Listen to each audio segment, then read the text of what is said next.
আসসালামু আলাইকুম, আশা করি আপনারা সবাই অনেক ভালো আছেন। রিয়ার প্যানেলে প্রিজমেটি ডিজাইনের পাশাপাশি সম্পূর্ণ নতুন ধরনের ক্যামেরা হাউসের সেটআপ নিয়ে টেকনো পোভা 4 প্রো এই মোবাইলটি আমাদের কাছে বেশ কিছুদিন ধরে রয়েছে। আমরা এই ফোনটি এর আগে আনবক্সিং করেছি। তার পাশাপাশি এই মোবাইলটি স্পেসিফিকেশন অর্থাৎ MediaTek Helio G99 প্রসেসর দিয়ে এসেছে, 50 মেগাপিক্সেলের ক্যামেরা রয়েছে, মানে টুকটাক এইসব বিষয় নিয়ে আমরা এর আগে আমাদের এই মোবাইলটি যে আনবক্সিং এবং ফার্স্ট ইমপ্রেশন ভিডিও ছিল সেটাতে কথা বলেছি। বাট আজকের ভিডিওতে এই মোবাইলটি আমাদের ওভারঅল ইউজ করে কেমন লেগেছে, অর্থাৎ ভালো দিক খারাপ দিক সহ কাদের জন্য এই ফোনটি কেনা উচিত হবে তার সব কিছু নিয়ে ইন ডিটেলসে আলোচনা করবো। সো চলুন তাহলে দেরি না করে শুরু করা যাক।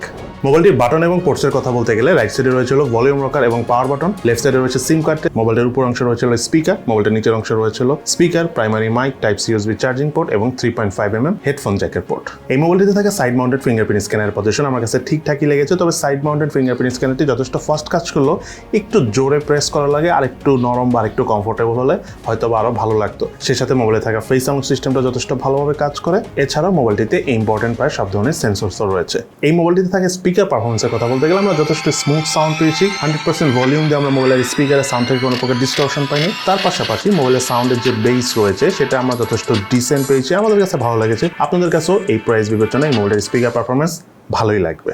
অপারেটিং সিস্টেম হিসেবে মোবাইলটিতে রয়েছে অ্যান্ড্রয়েড 12 ভার্সন, ইউআই হিসাবে রয়েছে iOS 12। মোবাইলটিতে up to 5GB virtual RAM রয়েছে। মাল্টিটাস্কিং এর কথা বলতে গেলে 90Hz রিফ্রেশ রেটের পাশাপাশি 180Hz টাচ স্যাম্পলিং রেট থাকার কারণে আমরা বেশ স্মুথভাবে মাল্টিটাস্কিং করতে পেরেছি। আরেকটা বিষয় হলো মোবাইলটির র্যাম ম্যানেজমেন্টও যথেষ্ট ভালো ছিল, অযথা র্যাম ড্রেইন করে এই ধরনের কোনো ইস্যুজ আমরা পাইনি। So overall rough and tough use করে আমাদের কাছে মোবাইলটি থেকে কোনো প্রকার প্রবলেম পাইনি, ল্যাগিংও পাইনি, ইভেন মাল্টিটাস্কিং করে ভালো লেগেছে। এই মোবাইলটিতে রয়েছিল 6.66 ইঞ্চির AMOLED প্যানেলের ডিসপ্লে, তার পাশাপাশি ডিসপ্লে তারা রয়েছিল 90Hz রিফ্রেশ রেট, যার রেজুলেশন হলো 2400x1080 pixel, display pixel density হলো 403 ppi এবং টাচ স্যাম্পলিং রেট হলো 180 Hz। আউটডোরে মোবাইলটি আমরা বেশ কমফোর্টেবল ভাবে ইউজ করতে পেরেছি। ইভেন ক্যামেরা দিয়ে ছবি তুলতে যেও আউটডোরে কোনো প্রকার লো ব্রাইটনেস জনিত প্রবলেম আমরা ফেস করিনি এই মোবাইলটির ক্যামেরা থেকে এবং ডিসপ্লে থেকে। এই মোবাইলটার রিয়ার প্যানেলে রয়েছিল ডুয়েল ক্যামেরা সেটআপ, যার মেইন ক্যামেরাটি হলো 50 মেগাপিক্সেলের ক্যামেরা এবং আরেকটি ক্যামেরা হলো 2 মেগাপিক্সেলের AI লেন্স। রিয়ার প্যানেলে থাকা মেইন ক্যামেরা দিয়ে ছবি তোলার সময় ছবির কালার ডিটেলস ওভারঅল বেশ ভালোভাবে ধরে রাখতে পারছিল, তবে ছবিতে একটু এক্সট্রা শার্পনেসের লক্ষ্য করেছি আমরা। সেই সাথে কালার রিপ্রোটেকশন আমি মনে করি ওভারঅল ঠিকঠাকই আছে। তার পাশাপাশি আমরা মোবাইলে থাকা পোর্ট্রেট মোডের ছবি তুলেছি, পোর্ট্রেট মোডে ডাইনামিক রেঞ্জ বেশ ভালোভাবে ধরে রাখতে পারছিল। এজ ডিটেকশন ওভারঅল আমি বলবো ঠিকঠাকই আছে, তবে কিছু কিছু ছবি আবার ওভার স্যাচুরেটেড করে ফেলছিল। তার পাশাপাশি মোটামুটি যদি আমরা একটু লো লাইটে ছবি তুলি তাহলে একটু রেডিস্টোনটা দেখা যাচ্ছিল, কিন্তু আমি মনে করি ওভারঅল এই ক্যামেরা হিসাবে পারফরমেন্স ঠিকঠাকই আছে। সেই সাথে মোবাইলটিতে হাইস্ট 2K 30 ফ্রেম পার সেকেন্ডে ভিডিও শুট করার অপশন থাকলো, আমরা 1080p 60 ফ্রেম পার সেকেন্ডে ভিডিও শুট করে বেশি মজা পেয়েছি। এছাড়াও মোবাইলটিতে আরো রয়েছে টাইম ল্যাপসে ভিডিও শুট করার পাশাপাশি স্লো মোশনে ভিডিও শুট করার সুবিধা। এই মোবাইলটার ফ্রন্ট ফেসে রয়েছিল 8 মেগাপিক্সেলের সেলফি ক্যামেরা। সেলফি ক্যামেরাতে ছবি তোলার সময় কালার টোন আমার কাছে যথেষ্ট ভালো মনে হয়েছে, যদিও এটা 8 মেগাপিক্সেলের camera, but still dynamic range যথেষ্ট ভালোভাবে কাজ করতেছিল। ইভেন এজ ডিটেকশনও আমরা যথেষ্ট ভালোই পেয়েছি এই মোবাইলটির ফ্রন্ট ক্যামেরাতে ছবি তুলে। প্রপার লাইট কন্ডিশনে ওভারঅল সোশ্যাল মিডিয়া রেডি ছবি উঠে মোবাইলটির সেলফি ক্যামেরা দিয়ে। এই মোবাইলটিতে ক্যামেরা টু API সাপোর্টটা সম্পূর্ণভাবে কাজ করে না। সো GCAM এর অনেকগুলো ভার্সন আছে যেটা এই ফোনে সাপোর্ট করবে না। আপনাদের হতে পারে অন্য কোনো ধরনের ম্যানুয়াল ক্যামেরা এই ফোনটিতে ইউজ করতে হবে যদি আপনারা GCAM এর মতো পারফরমেন্স পেতে চান। টেকনো পোভা 4 প্রো এই মোবাইলটিতে রয়েছিল 6000 mAh ব্যাটারি এবং সাথে রয়েছিল 45 ওয়াটের ফাস্ট চার্জার, এবং এই মোবাইলটি 45 ওয়াটের এই চার্জার দিয়ে সম্পূর্ণ চার্জ করতে আমাদের 1 ঘন্টা 20 মিনিট মতো সময় লেগেছে। তবে একবার চার্জ করার পর অল ইন অ্যারাউন্ড আমরা 2 দিনের মতো চার্জ ব্যাকআপ পেয়েছি। অপরদিকে আমরা হেভি গেমিং এবং মাল্টিটাস্কিং করে স্ক্রিন অন টাইম অর্থাৎ চার্জ ব্যাকআপ পেয়েছি 8 ঘন্টার মতো। এই মোবাইলটিতে রয়েছিল MediaTek Helio G99 প্রসেসর। এটি একটি অক্টা-কোর প্রসেসর, যার ট্রানজিস্টর সাইজ হলো 6 ন্যানোমিটার এবং 8GB র্যাম 256GB স্টোরেজের এই ফোনটি অর্থাৎ 26,990 টাকা আসা এই ফোনটির আন্তত স্কোর পেয়েছি আমরা 3,77,219, বেঞ্চমার্ক স্কোর পেয়েছি সিঙ্গেল করে 547, মাল্টি করে 1810। স্টোরেজ স্পিড চেক করতে গিয়ে রিড স্পিড পেয়েছি 0.95 GB per second, right speed পেয়েছি 626 মেগাবাইট পার সেকেন্ড। মোবাইলটিতে PUBG গেমসটি খেলার সময় হাইস্ট HD গ্রাফিক্সে হাই ফ্রেম রেটে খেলা যায়। গেম খেলতে মোটামুটি ভালোই লাগে, খুব একটা ল্যাগিং এর দেখা আমরা পাইনি। তবে PUBG গেমসটা মোবাইলে লং টাইম খেলার সময় কিছুটা হিট হয়, বাট সেই হিটিংটা খুব বেশি একটা স্থায়ী না, কিছুক্ষণ সময় দিলে আবার হিটিংটা নর্মাল হয়ে যায়। PUBG গেমসটি খেলার সময় অবশ্য PUBG গেমসের যে ভলিউম বাটনটা রয়েছে সেটাকে ট্রিগার হিসেবে ইউজ করা যায়, যেটা আমাদের কাছে আরো ইন্টারেস্টিং লেগেছে। সেই সাথে মোবাইলটিতে আমরা ফ্রি ফায়ার গেমসটি মোবাইলে থাকা হাইস্ট গ্রাফিক সেটিং এ খেলেছি, যথেষ্ট ভালো লেগেছে।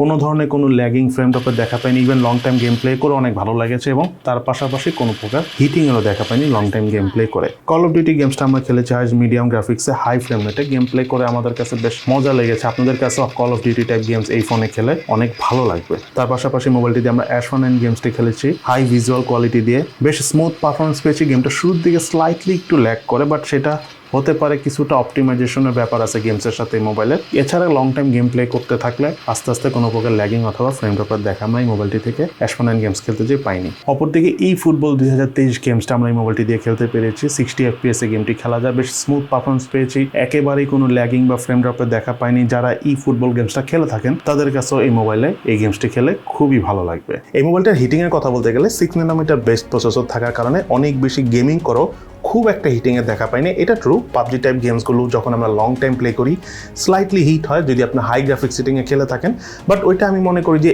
এই ফোনের অর্থাৎ 6000 mAh ব্যাটারি ফোন হিসাবে ঠিকঠাকই আছে। তবে কিছুক্ষণ সময় দিলে কিন্তু যে পরিমাণ হিটটা হয় সেটা আবার ঠান্ডাও হয়ে যায়। এই মোবাইলটিতে রয়েছিল 4G সাপোর্ট, তার পাশাপাশি ওয়াইফাই 2.4 GHz এবং 5 GHz দুটোই সাপোর্ট করে। এবার চলুন আমরা জেনে নিই এই মোবাইলটার কি ল্যাকিংস অর্থাৎ দুর্বলতা রয়েছে এবং তার পাশাপাশি মোবাইলটার কি বেস্ট সাইড রয়েছে। প্রথমে চলুন আমরা জেনে নিই এই মোবাইলটার কি ল্যাকিংস অর্থাৎ দুর্বলতা রয়েছে। এই মোবাইলটার নাম্বার 1 ল্যাকিংস হলো 26-27 টাকার ফোন হিসাবে ওয়াটার ড্রপ অর্থাৎ এই যে নচ রয়েছে একটা ফ্রন্ট ক্যামেরাতে বিশাল নচ, এই জিনিসটা আসলে আমার খুব একটা ভালো লাগেনি। এটা হতে পারে অনেকের কাছে ভালো লাগবে না। দেন সেকেন্ড যে বিষয়টা আমার ফোনের ক্ষেত্রে স্লাইটলি ল্যাকিংস মনে হচ্ছে সেটা হলো ফোনটা একটু ভারী। তো এটা আবার ঠিক আছে, কারণ 6000 mAh ব্যাটারি দিলে ফোন আসলে একটু ভারী হবে, এটাই স্বাভাবিক। দেন সর্বশেষ যে বিষয়টা আমার এই ফোনের ক্ষেত্রে ল্যাকিংস মনে হচ্ছে সেটা হলো এই ফোনের ক্যামেরা সেটআপটা একটু উইক হয়ে গিয়েছে। রিয়ার প্যানেলে ক্যামেরা হাউসে আরেকটু ভালো মানের ক্যামেরা দেওয়া উচিত ছিল এবং তার পাশাপাশি মোবাইলের ফ্রন্টে যে সেলফি ক্যামেরাটা রয়েছে এটা 8 মেগাপিক্সেল বিবেচনায় একটু কম হয়ে গেছে। এখানে আরেকটু ভালো মানের সেলফি ক্যামেরা অর্থাৎ আরেকটু বেশি মেগাপিক্সেলের সেলফি ক্যামেরা দেওয়া উচিত ছিল। বাট একটা বিষয় হলো এই ফোনটা আসলে গেমিং সেন্ট্রিক ফোন, তো দ্যাটস আসলে ক্যামেরায় খুব একটা নজর দেওয়া হয়নি। তবে এটাও ট্রু যে এই প্রাইস রেঞ্জ বিবেচনা যদি আমি ক্যামেরা কনফিগারেশনের কথা থিঙ্ক করি বা পারফরমেন্সের কথা থিঙ্ক করি তাহলে কিছুটা হলো দুর্বল হয়ে গিয়েছে।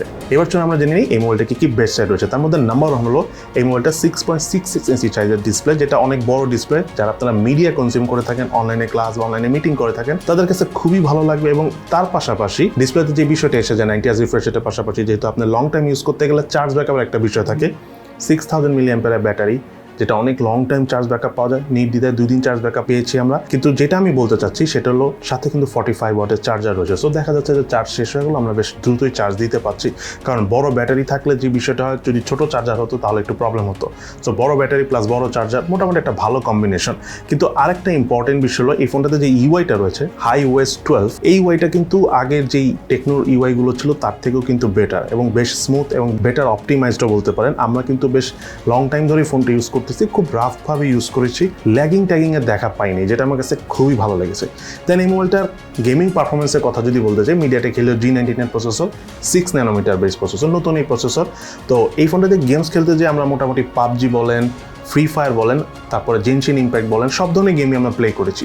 কিন্তু PUBG গেমস বা পাবজির মতো যে গেমসগুলো রয়েছে মোটামুটি যতটুকু হাইয়েস্ট গ্রাফিক সেটিংয়ে সাপোর্ট করে, মিড গ্রাফিক সেটিং আর কি, সেখানে আমরা লং টাইম গেম প্লে করেছি, কোনো প্রকার ল্যাগিং ফ্রেম ড্রপের দেখা পাইনি। স্লাইটলি হিট হয় পাবজি গেমসটা খেলার সময়, বাট সেটা অনেক বেশি না। কিন্তু ফ্রি ফায়ার বা কল অফ ডিউটি গেমসটা খেলার সময় কোনো প্রকার হিটিংয়ে দেখা পাইনি, আমরা একদম স্মুথভাবে খেলতে পেরেছি। তার পাশাপাশি ফোনটি দিয়ে আমরা জেনশিন ইম্প্যাক্ট গেমটাও খেলেছি, স্লাইটলি ল্যাগ করে, সেটা অবশ্য খুবই স্বাভাবিক এই প্রাইস রেঞ্জের এই ফোন হিসাবে। বাট একটা ইম্পর্টেন্ট বিষয় বলে রাখি, এই ফোনটাতে যেই ভলিউম বাটনটা রয়েছে সেটা কিন্তু আপনারা গেমস খেলার সময় স্পেশালি পাবজি এবং ফ্রি ফায়ার এটাতে কিন্তু আপনারা চাইলে ট্রিগার হিসাবে ইউজ করতে পারবেন এবং ট্রিগারের পারফরমেন্স কিন্তু যথেষ্ট ভালো, লেটেন্সি একেবারে নেই বললেই চলে। দেন এই মোবাইলটার ক্যামেরা পারফরমেন্সের কথা বলতে গেলে রিয়ার প্যানেলে যে মেইন ক্যামেরাটা রয়েছে সেটার ওভারঅল পারফরমেন্স ভালো, ডে লাইট কন্ডিশনে ওভারঅল যথেষ্ট ভালো ছবি তুলে। ভিডিও কোয়ালিটি আমি বলবো ওভারঅল ঠিকঠাক আছে, কারণ 1080p 65% ভিডিও শ্যুট করা গেলে অনেক ধরনের ভিডিও আমরা করতে পারি, যেটা ডেইলি লাইফ অনেক সময় কাজে দেয়। তার পাশাপাশি ফ্রন্ট ক্যামেরাটা অর্থাৎ সেলফি ক্যামেরা দিয়ে ছবি তুলে, যদিও 8 মেগাপিক্সেলের ক্যামেরা এই প্রাইস রেঞ্জ অনুযায়ী কিছুটা ডাউনগ্রেডেড, কিন্তু সেই হিসাবে থিঙ্ক করলেও এই ফোনটা দিয়ে সেলফি ক্যামেরা দিয়ে আমরা যে ছবি তুলেছি ছবির পারফরমেন্স কিন্তু আমরা যথেষ্ট ভালো পেয়েছি। তবে মেগাপিক্সেল এবং ক্যামেরাটা যদি আরেকটু ভালো হতো, সেলফি ক্যামেরাটা, তাহলে হতে পারে আরও ভালো লাগতো। দেন এই ফোনটার স্পিকার পারফরমেন্সও ভালো লেগেছে, হ্যান্ড গ্রিপও ভালো লেগেছে। আমার কাছে আরেকটা বিষয় কি, একটু গেমিং ফোনগুলোতে একটু বড় হয়ে থাকে তো অনেক সময় হ্যান্ড গ্রিপের প্রবলেম হয়, বাট এটাতে আসলেই সত্যি কথা বলতে যেটা একটু আগে বললাম, হ্যান্ড গ্রিপটা যথেষ্ট ভালো। দেন সর্বশেষ কথা বলবো এই ফোনটা আসলে কাদের জন্য কেনা উচিত। নাম্বার 1 হলো যারা গেমিং অনেক প্রায়োরিটি দেন, অনেক লং টাইম ভিডিও দেখে থাকেন এবং তার পাশাপাশি মোটামুটি মনে করেন যে একটা ভালো ডিসপ্লে সহ ভালো ব্যাটারি ব্যাকআপ চাচ্ছেন, তাদের জন্য আসলে নির্দ্বিধায় টেকনো পোভা 4 প্রো অর্থাৎ এই ফোনটি একদম আদর্শ একটা ডিল। সো এই হলো আমাদের আজকের ভিডিও। কেমন লাগলো আপনাদের কাছে টেকনো পাওয়া 4 প্রো এই মোবাইলটির সম্পূর্ণ ভিডিও? অবশ্যই সেটা ভিডিওর নিচে কমেন্টস করে জানাবেন। সো সবাই ভালো থাকেন, সুস্থ থাকেন, ইনশাল্লাহ দেখা হবে ফিউচারে।